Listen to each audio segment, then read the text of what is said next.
तो चलिए दोस्तों, आज बनाते हैं मकर संक्रांति स्पेशल लाई मिठाई। वैसे ही इसे लाई मिठाई, मुरमुरे के लड्डू और भी कई नामों से जानते हैं। आप लोग किस किस नाम से जानते हैं? हमारे तरफ तो इसे लाई कहा जाता है। और मेरे पास काफ़ी क्वांटिटी में ये मुरमुरे थे, तो मैंने सोचा कि चलो मैं इसे ही संक्रांति में बनाती हूँ, क्योंकि ये बच्चों को ज़्यादा पसंद आते हैं। और मेरे घर में कोई वैसा खाने वाले हैं नहीं, तो मैं और कुछ नहीं बना रही थी। वैसे तो मैं हमेशा चिक्की वगैरह बनाती थी, लेकिन इस बार मैं सिर्फ लाई बना रही हूँ। तो मेरा मूड जो है आप देख सकते हैं अचानक से चेंज हो गया। वो इसलिए कि लाइट चली गई। मैं जब भी कुकिंग करने के लिए आती हूँ ना, तभी ये लाइट कटती है और मेरा ये लाइट की तरह मूड भी ऑफ हो जाता है। पर कोई नहीं, क्या कर सकते हैं। खिड़की से थोड़ी रोशनी आ रही थी, तो मैंने सोचा कि चलो मैं कुकिंग प्रोसेस रोकूंगी नहीं, बनाती रहूँगी। सबसे पहले यहाँ पे मैंने मुरमुरे को ना पहले कढ़ाई को गरम करके थोड़ा इसे भून लिया है क्रिस्पी होने तक। इससे जो आपके लाई है ना, बहुत ही अच्छे बनेंगे। कहने का मतलब है कि अगर थोड़े बहुत भी सील होंगे ना मुरमुरे, तो ठीक हो जाएंगे। तो एक बार में हो नहीं पा रहा था, तो मैंने क्या करा ना कि 2 बार में इसे फ्राई किया है। तो पहले मैं हाफ़ हाफ़ करके फ्राई कर रही थी, तो एक बार में मैंने इसे फ्राई कर लिया। और यहाँ पे फ्लेम को मैंने थोड़ा हाई कर दिया था, जिसके कारण ये अंदर से चिपक गए थे, तो मुझे फटाफट से इसे निकालना पड़ा। आप देख सकते हैं। तो फ्लेम को ना हाई नहीं कीजिएगा, बस एक बार कढ़ाई को गर्म कर लीजिएगा, उसके बाद फ्लेम लो करके और क्रिस्प होने तक इसे भूनना है। तो यहाँ पे बाकी के जो मुरमुरे बचे थे हाफ़ वाले ना, उसे भी मैं सेम तरीके से भून लूँगी और इसे क्रिस्प कर लूँगी। तो दोस्तों, आप लोग इस मुरमुरे को किस किस नाम से जानते हैं? तो हम लोग के तरफ तो इसे मूढ़ी कहा जाता है, और हम लोग इसे मूढ़ी ही बोलते हैं। और इस मिठाई को लाई मिठाई बोलते हैं, या मूढ़ी वाले लड्डू बोलते हैं। तो यहाँ पे इसे भी मैं भून लूँगी सेम तरीके से। और एक बार हाथों से इस तरीके से मैश करके देख लीजिएगा कि ये अच्छे से क्रिस्प हुआ है कि नहीं।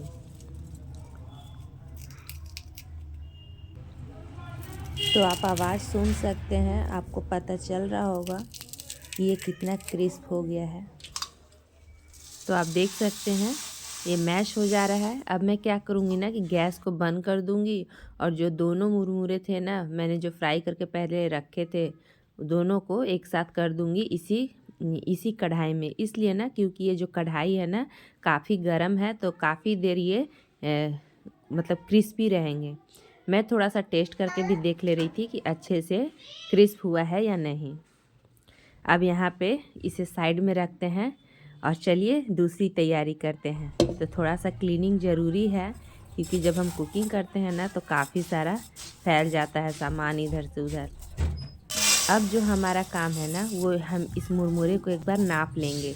मैं पहले नापना भूल गई थी, तो मैं अभी नाप रही हूँ कि ये कितना है, ताकि हम लोग उसी अनुसार से गुड़ लेंगे।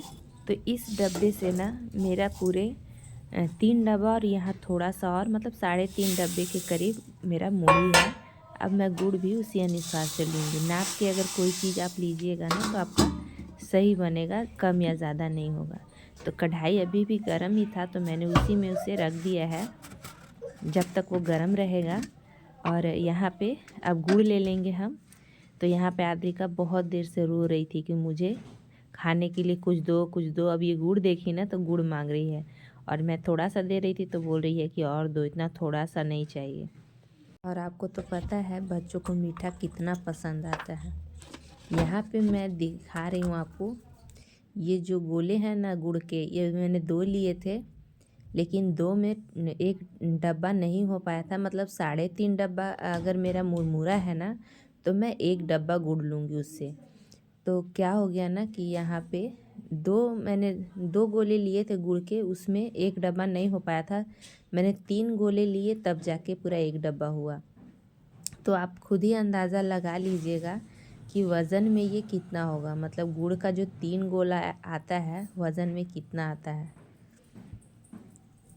तो आप किसी भी चीज़ से आप मेज़र कीजिएगा ना, मान लीजिए आपका 3 कप मुरमुरा रहेगा, तो 1 कप आप गुड़ ले लीजिएगा। तो मैंने उसी अंदाजे से लिया है। 3.5 डब्बा था, लेकिन मैं मान के चल रही हूँ कि मेरा 3 डब्बा है, और 3 डब्बे मुरमुरे में मैंने टोटली पूरे 1 डब्बा गुड़ लिया है इसी डब्बे से। तो किसी भी चीज़ से आप नाप सकते हैं। तो यहाँ पे एक और गोला लिया मैंने और ये डब्बा भर गया है, आप देख सकते हैं। तो चलिए अब इसे बनाना शुरू करते हैं।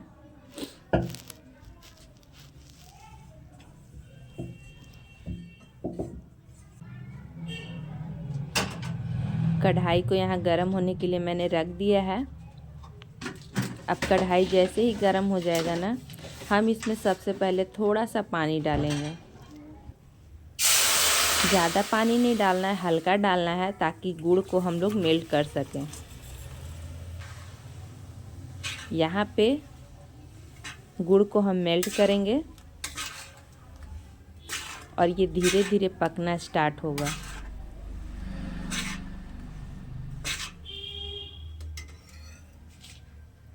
और ये जो गुड़ है ना मेरा, ये देहाती गुड़ है। तो देहाती गुड़ का जो कलर है ना, थोड़ा सा डार्क होता है और इसमें कुछ इस तरीके क्या बोलते हैं इसको, कचड़ा जैसा कुछ होता है। मतलब जब ये बनता है ना उसी वक्त ये इसमें होता ही है।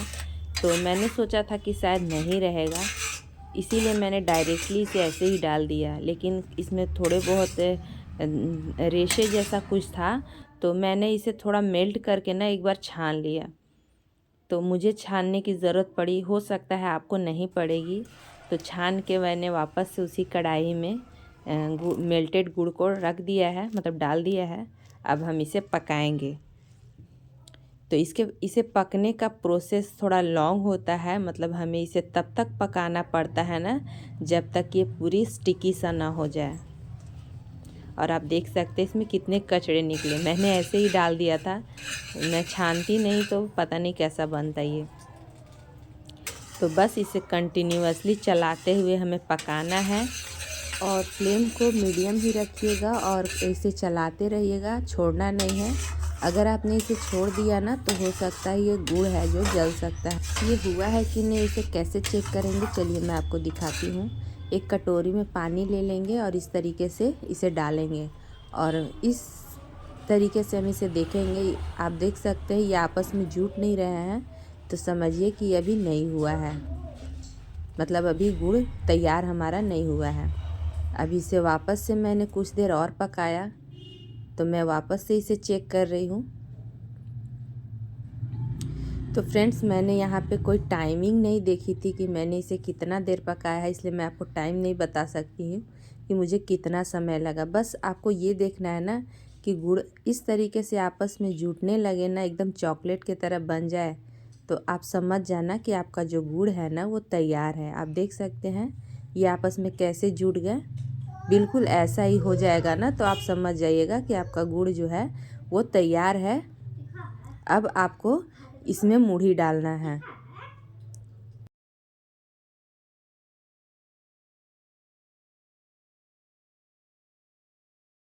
अब वापस से चला के मैंने यहीं पे गैस को बंद कर दिया है और अब चलिए जो मूढ़ी हमने साइड में रखा हुआ है ना उसे हम डाल देंगे। तो यहाँ पे मैं सारे मूढ़ी डाल रही हूँ एक ही बार में, थोड़ा थोड़ा करके मिलाते जा रही हूँ और डालते जा रही हूँ। और जो मेरा बर्तन है ना मूढ़ी के अनुसार काफ़ी छोटा पड़ गया था, तो फिर भी मैंने कैसे कैसे करके इसे चलाते हुए अच्छे से मिक्स किया है। और ये जो प्रोसेस है ना आपको फटाफट से करना पड़ता है, क्योंकि जैसे जैसे ये फिर ठंडा होते जाएगा ना ये आपस में चिपक जाएंगे, जल्दी खुलते नहीं हैं। इसे मिलाने से लेकर लाई बनाने तक का प्रोसेस जो होता है जल्दी जल्दी का होता है। तो यहाँ पे मुझे बर्तन जो है ना वो काफ़ी छोटा लग रहा था, लेकिन मैं क्या करती, इससे बड़ा बर्तन मेरे पास था ही नहीं, इसीलिए मैंने इसी में कैसे कैसे करके इसे अच्छे से मिक्स किया है। आप देख सकते हैं।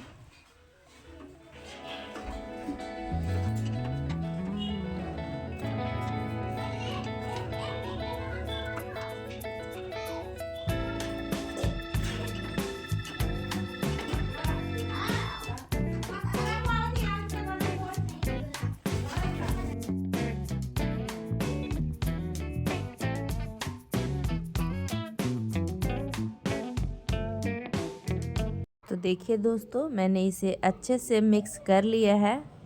अब हमें हमारा जो काम है यहाँ पे लाई बनाने का। हाथों में थोड़ा सा पानी लगाएंगे, मतलब हाथों को आपको भिगा लेना है और उसके बाद लाई बनाना है। बहुत लोग ऑयल लगा लेते हैं हाथ में, लेकिन मैं ऑयल नहीं लगाती हूँ। हाथ में थोड़ा सा पानी लगा दीजिएगा ना, तो ये हाथ में नहीं चिपकेगा। बस इसी चीज़ से बचना होता है, क्योंकि ये हाथों में ही चिपकने लगता है। और फटाफट से हमें ये लाई बनाना है, क्योंकि ये जैसे जैसे ठंडा होते जाएगा ना, ये आपस में चिपक जाएंगे और लाई बनाना थोड़ा मुश्किल हो जाएगा। तो मैं जल्दी जल्दी बना रही हूँ और हाथों में मेरा चिपक रहा है, मतलब पानी नहीं लगाइएगा तो ये चिपक ही जाएगा।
मम्मी क्या बना रही है?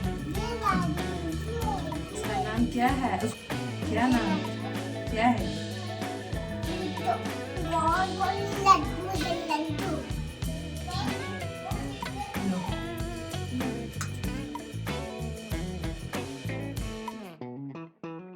Thank you guys.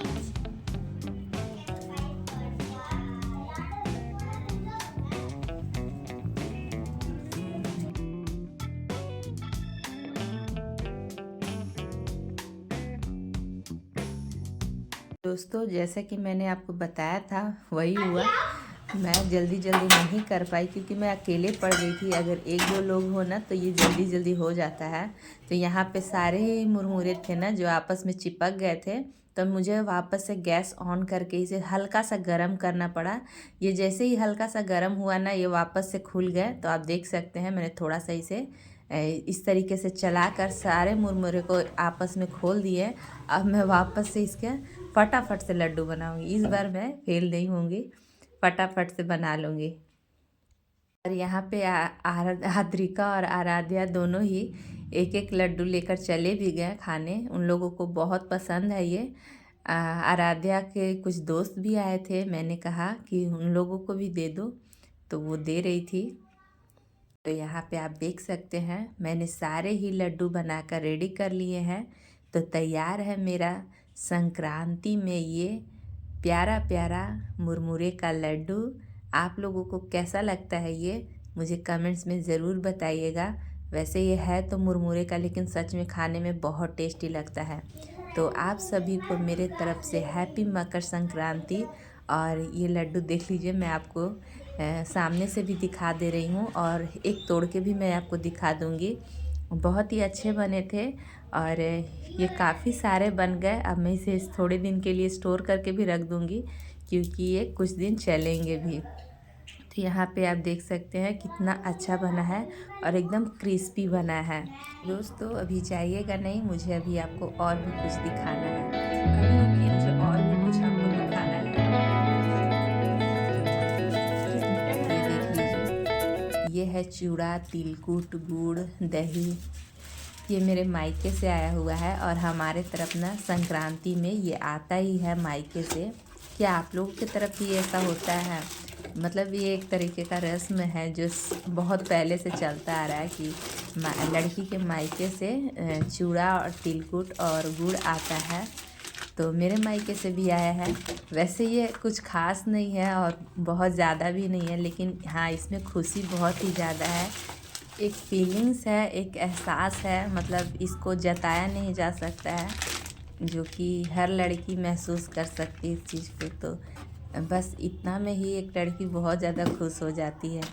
और ये जो तिलकुट थे ना थोड़े से टूट गए थे, आते आते शायद टूट गया होगा। आप सभी को हैप्पी मकर संक्रांति। तुम भी बोलो बाय बाय गाइस। तो बस इतना ही मुझे आपको दिखाना था।